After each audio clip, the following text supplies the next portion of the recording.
This is John Barton from Rochester College. A number of years ago, when I was living as a missionary in Uganda, I had a friend named George Walondide.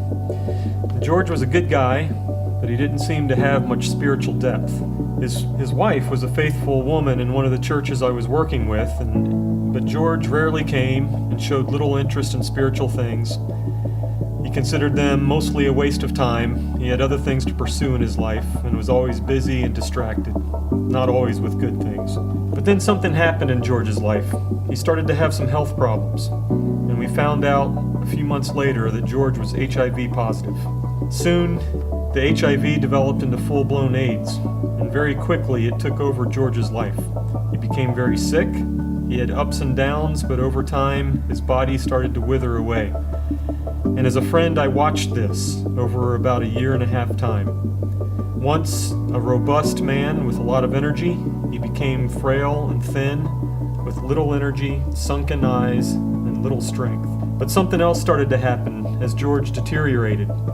He developed a keen and deep interest in spiritual things. He started to hunger for righteousness, not out of fear or shame. It was deep and it was genuine.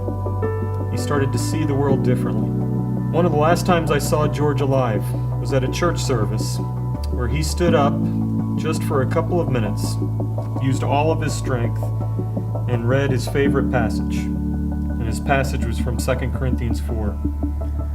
George read, "Therefore we do not lose heart, though outwardly we are wasting away, yet inwardly we are being renewed day by day." It was one of the most powerful sermons I had ever heard. George died a few weeks later. But George reminds us that there are outward temporary realities and there are inward eternal realities. And that though we live in a world of suffering and deterioration and death, we are called to a hope that transcends all of that.